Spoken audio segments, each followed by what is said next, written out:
Hey, this is Sabrina Monarch of monarchastrology.com, bringing you the astrology forecast for September 8th to 14th, 2021. Please like this video, leave a comment at some point, and let me know what resonates with you and how you're doing.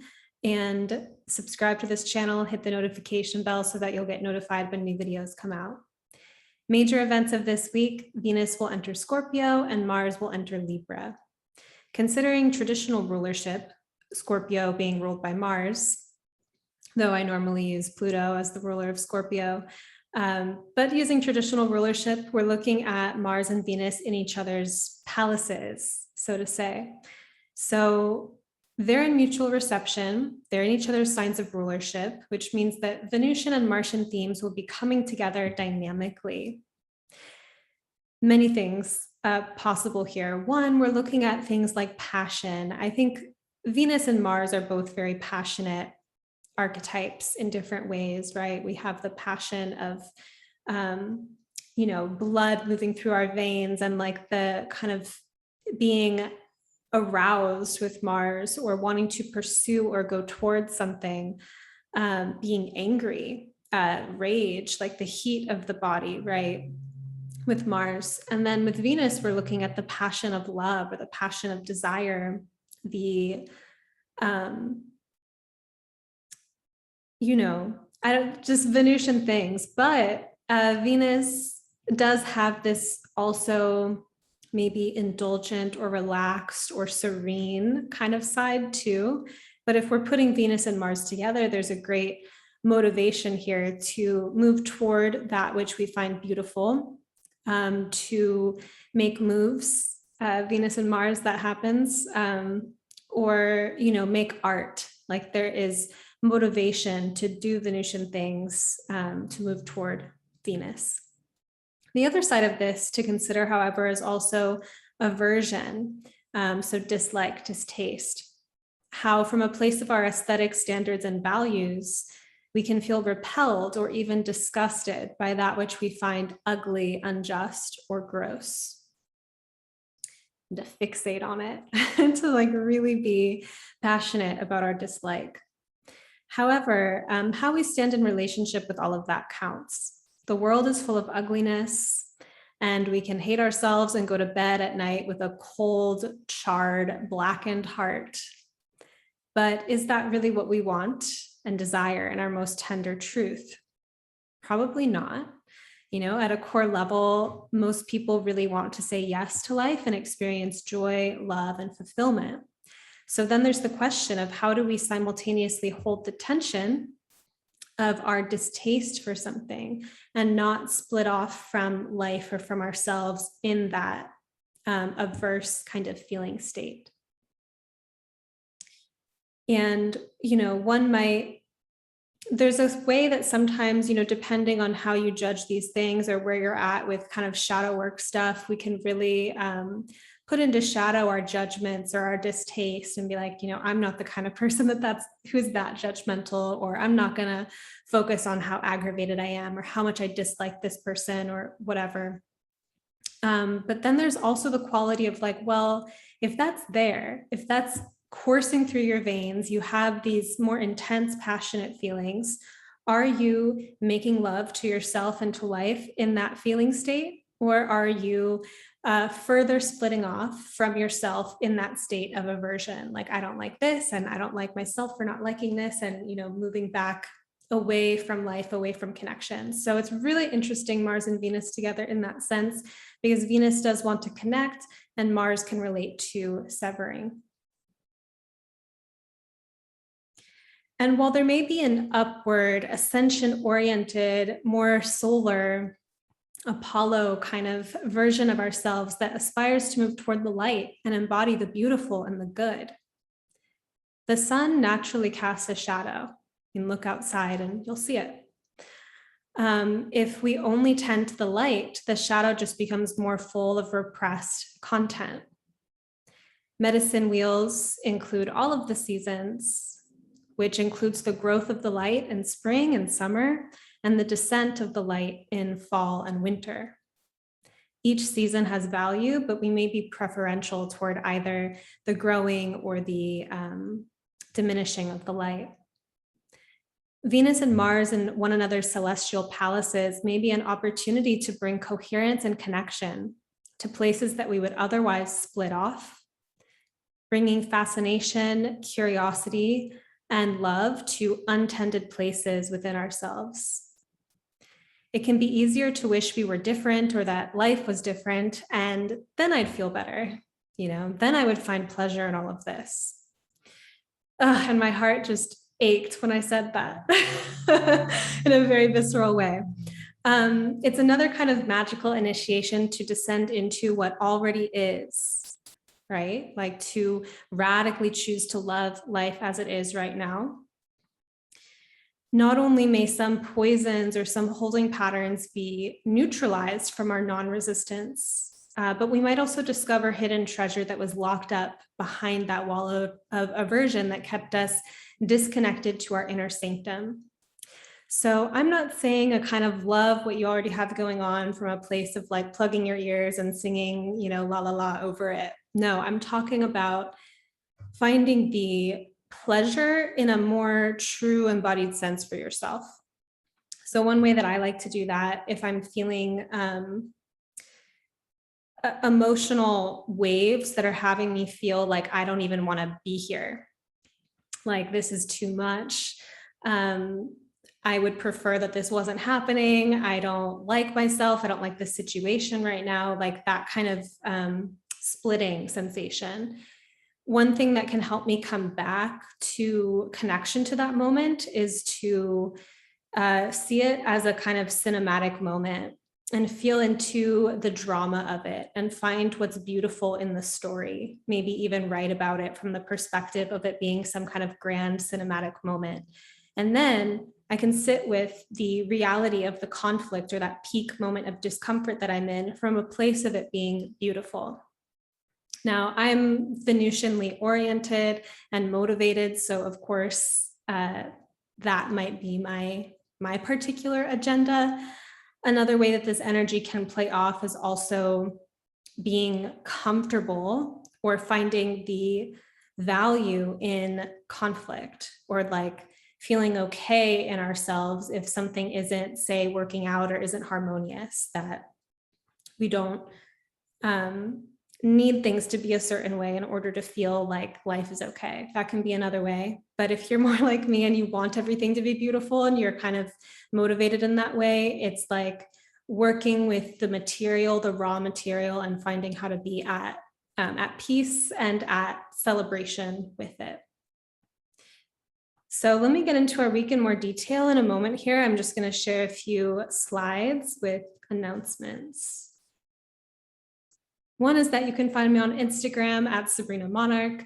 That's a place that I love to share things, get on stories. You can also get on my mailing list linked below. You'll get a written version of these weekly forecasts every week, along with the link to the YouTube, and you'll also be notified of special events when my courses are open, when my books are open, my astrology reading books. My Evolutionary Astrology Intensive is beginning again November 8th, 2021. This will be the 9th run of the course. I love this course deeply. We go into the foundations of evolutionary astrology, and the course is designed to give you a foundation to have a deep personal relationship with astrology. And this is an all levels course. I build it from the bottom. So if you're newer to astrology, you have that, and you also have me as support.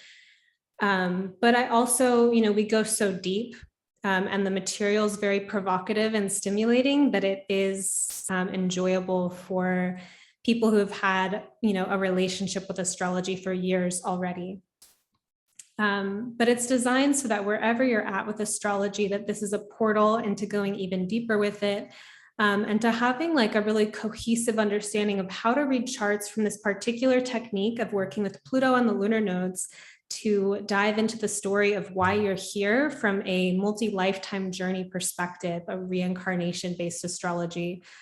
So what kinds of themes have you brought into this life that you've been working on for multiple lifetimes, and putting your life, everything you've experienced, into the context of that your experience has been the raw material necessary or helpful for you along this alchemical journey. So if you want to learn more about this course and read student testimonials, it is a very beloved course. You can read more info and those testimonials on the course page and enroll there. If you have any personal questions about your path learning astrology and feeling into how this course might work for you, you can also send me an email, sabrina@monarchastrology.com, and I'd be happy to talk to you about it. My novel, The Garden of Sleeping Hammers, is out.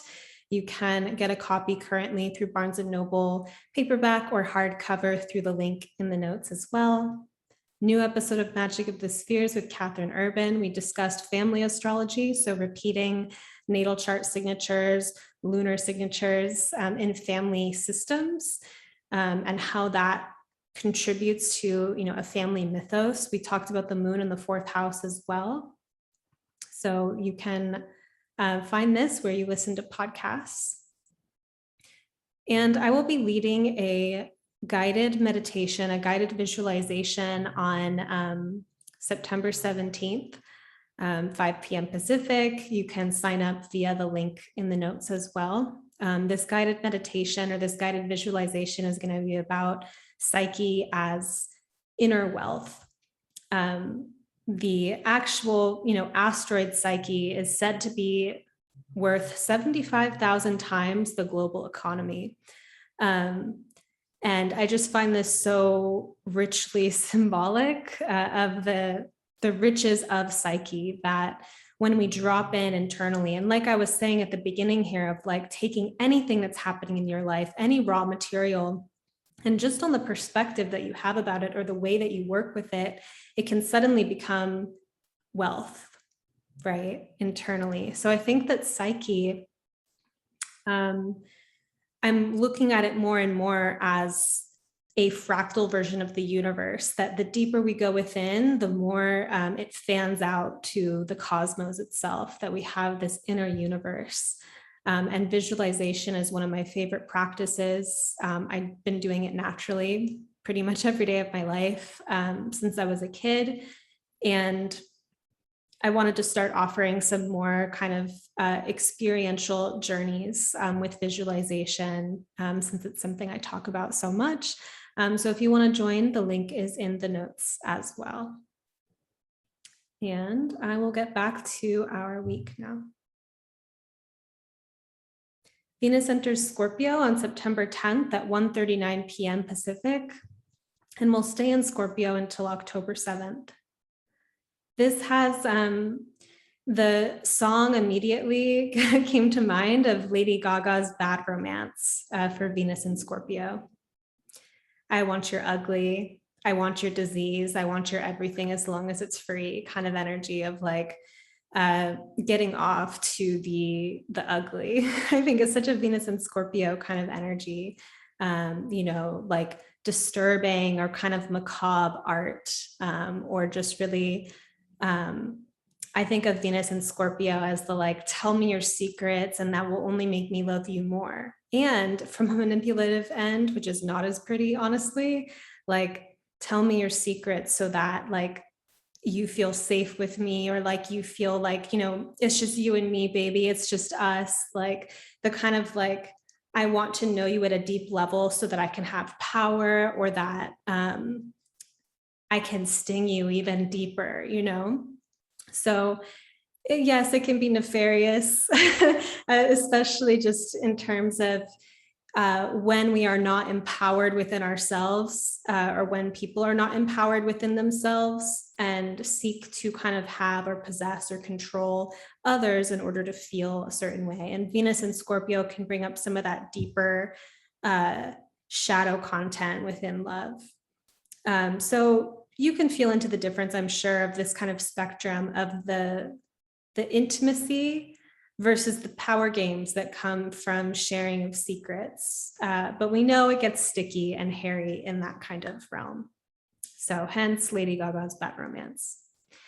Venus in Scorpio can bring a mood shift in the Venusian realm of our lives. So this being self-image and self-esteem, relationship, pleasure, aesthetic, to name a few.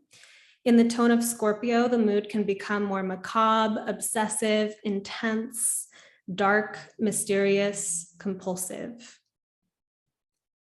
And, because that content is coming up, that can also be an opportunity to experience emotional alchemy.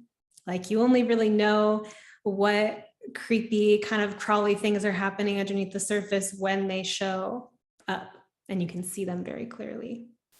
So you might not think you're a jealous person until the thing that sparks your jealousy happens. So here's a few ideas and considerations.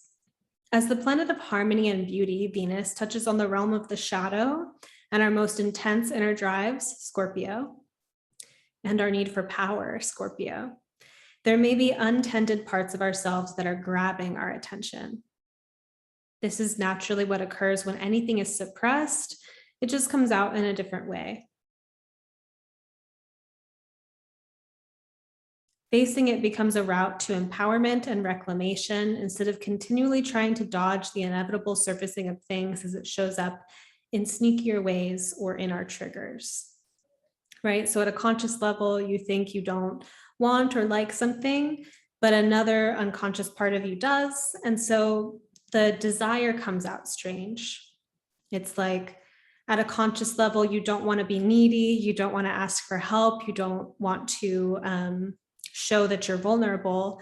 So when the time comes where that is your desire, you may kind of go for it in a kind of indirect way, or it comes out sideways. Versus, what is it like to actually sit with, I am vulnerable, or I do want care. Why am I judging this? Why is this so scary and terrifying to me? And how would I relate to this in a way where I'm actually claiming it and not casting it out?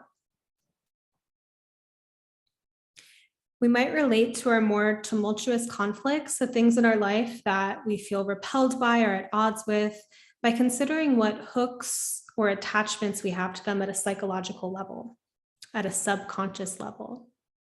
That allows us to do deeper work or magic. Consider the difference between altering yourself in your words and behavior at a more superficial level to please people whose opinions you are scared of. So you manicure and edit yourself at the surface level, versus neutralizing the hook within you that cares what they think about you in the first place, right? Those are two very different games.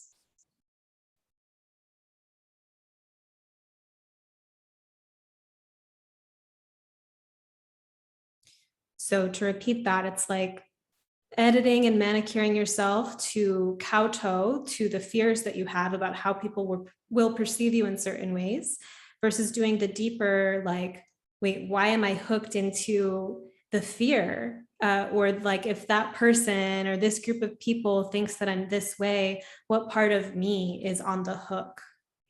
Because if you weren't on the hook, you wouldn't care, and it wouldn't have that kind of power to create this compulsive need to fit in or manicure yourself in a particular way. Sometimes self-awareness, epiphany, revelation that comes from honest reflection is enough to, say, neutralize a hook. Like, we can see it and we're like, wow, okay, I can actually let that go. But it may also be part of a greater practice of being committed to our deeper truth. So neutralizing hooks can be part of a deeper practice of being committed to our deeper truth, not abandoning ourselves, and tending to ourselves in a way that resources us with strength, fulfillment, resilience, to be able to walk away from our most stubborn holding patterns, not even by force, but just because it's the most natural thing to do. So it's kind of like a process of becoming less reactive and compulsive, because instead of having this tumultuous kind of chemistry happening with the trigger and with the inner thing that is being triggered, thus we are reactive or inflamed at a moment's notice. It's like tending to that part in a day-to-day kind of way, like with that self-awareness. And then in that practice, you start to notice something come up where you're like, wow, a few years ago, I would have flown off the handle, I would have freaked out, and now I'm unbothered. right? Like that's kind of the alchemical magic of tending to ourselves as opposed to being so, projecting this content onto the external. Venus in Scorpio can also highlight our need for passion and catharsis, that maybe instead of keeping things nice, just nice, we want to really get into our animal body and be wild. By relating to our edgier side expressively, dance, a ritual of exaggerating the emotion, tantrum, just a kind of more like raw, like sexual energy even. We give it space to move, and we get to discover what our soul was telling us through the intense visitor of that emotion. So I find, with this kind of Mars-Venus field, I think that there may be that kind of broiling feeling going on, and what better way to work with it than to move the energy and to express it, especially, in a kind of ceremonial container that is your creativity or your self-love practice or your intimate container of your relationship, like just getting to really play with this energy that is kind of brewing this week with these planetary ingresses. Then September 14th, the sun in 21 degrees of Virgo will oppose Neptune retrograde in 21 degrees of Pisces. I did not delineate that one, but we did have the Mars-Neptune opposition in the last forecast, which I talked about as kind of this dynamic between Virgo and Pisces of attention to detail and maybe a kind of like vigilance of getting things right according to those details versus the let go and let God, everything's fine, let it be. And so kind of going back on that back and forth between effort and grace. Right. So we had Mars and Neptune. So there was some of that maybe spiritual warriorship or, vivid dreams. And now the sun is going to pass over it. So it may just be that we, those themes are coming up, that axis is highlighted again, but we have sun traveling where Mars was. So there may be some awareness or clarity that is now shed on some of the things that were maybe our conflict last week. Then Mars will enter Libra 5:14 p.m. September 14th, and we'll stay in Libra until October 30th. So we're going to get to see Mars in Scorpio on Halloween, which I think is nice. So Mars in Libra is value driven. Mars relates to our will, our sense of direction, impulse, how we assert ourselves. Libra is a sign of harmonics, aesthetic, and relates to our values, what we think is beautiful and just. When Mars is in Libra, our vitality or sense of direction is connected to how we are in alignment with our value system. If we are unsure of our priorities, we can be prone to feeling indecisive or aimless. So then the challenge then becomes about becoming clear about what truly matters to us. So one way we could look at this is like Mars' general nature is just to want to freely move forward toward a goal or toward a desire, toward a trajectory without being inhibited. So just wanting to do it, right? And Mars or Libra deliberates, it's the scales. So there's a consideration of options. So Mars, normally just wanting to like go do the thing, is now thinking about what to do. And in that, there can be some, that's like whenever Mars is turned inward, which can happen in any sign, it's like that sense of not knowing, where to go, or maybe not feeling the courage or the kind of decisiveness to go do the thing. And so I think with Libra, it's not just that, we'll be deliberating, we won't know what to do. It's that if we're clear about where we stand in terms of what we value, then decisions become easier to make. So this can be something, there may be places in your life where you actively already know, like it's not up for you. It's just an integrated part of your nature and you, it's fine, right? But where you're feeling more of that kind of to do or not to do energy, there's a value thing in question, maybe. So feeling into maybe at a more abstract idea, intellectual air sign level, what it is you care about, and then feeling into how your actions can align with those particular values. So it takes a little bit more deliberation and thought, but why not? Like that could be exactly what we need at this moment. I've seen individuals with this placement, Mars and Libra, possess incredible clarity and capacity to live a value-led life, like philosophy or value in action. I've seen this take precedence over being nice or being a people pleaser or fitting in with the consensus, really.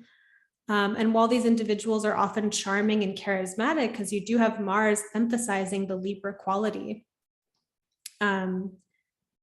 it's not that they're charming in the way that they're playing the same game as everyone else. It's that they're fiercely in touch with their values and perhaps even consistent about it in such a way that it comes off like a code of honor. Like they, live according to that kind of ethic. And this may, be a development of Mars and Libra that occurs after cutting through the need to be agreeable for the sake of harmony itself.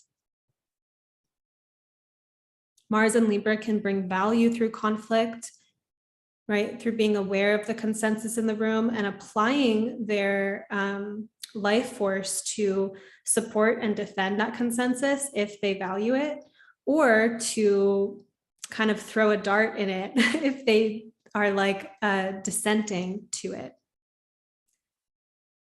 But there's that freedom or that sovereignty there of like, yes, I see the social matrix. I see the web of harmony in the room. I see the music that's happening. And it's my choice if I'm going to play with it because I'm vibing with it, or if I'm going to roll out something that conflicts the whole scene. Experientially, Mars's transit through Libra may reveal our values to us in the places where our aversion or disagreement is cropping up.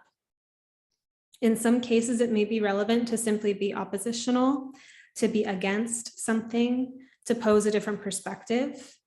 But often there is a creative thrust, a layer beneath that, to tune into the frequency of what is being valued that was revealed to us through the aversion, and embody that or bring that knowledge into the conversation.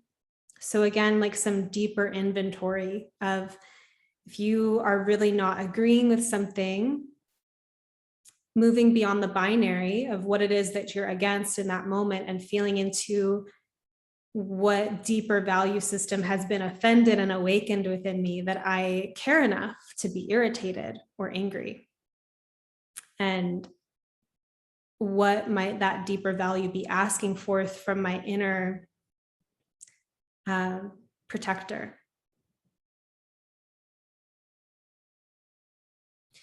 And while all of this deliberation that I'm speaking to may slow Mars's typical role, might that not be called for? As with any skill, one becomes more adept with time and practice, and the Mars and Libra game involves navigating conflict or complex situations from a value-led place with awareness of cause and effect, and the greater social ecosystem and relational dynamics at play. It really feels strategic. It kind of feels like a chess game. It involves balancing our own sovereignty and truth with our desire for connection, and being willing to let conflict or disagreement be the connection, right? Not suppressing a part of ourselves to put a smile on and be fine, but like actually to come forth into the situation with the conflict. This is a little bit different, I suppose, than picking our battles. I mean, where it counts to not hide and kind of bring forth that disagreement layer. Because in reality, we, as people, we value different things, or we have different priorities. So when we come together, we also have different histories and different associations and different interpretations of things. So there's a natural kind of clashing and harmonization that occurs. And I think Mars and Libra really can bring some awareness to those places of clashing and aversion and work with them. So might this tension create innovation in how we approach our relationships and our personal sense of direction? So all in all, when we're looking at Venus in Scorpio and Mars in Libra, there's kind of, there's tensions and there's kind of like a passion or like a tussling energy. So definitely something that can be uncomfortable at some points, and also something that can be played with and can be quite fun and enlivening, and maybe a mix of both. Let me know how you're doing, how you're experiencing these transits in the comments. Like this video. Thank you so much for being here. I love all of you, and I'll see you next time.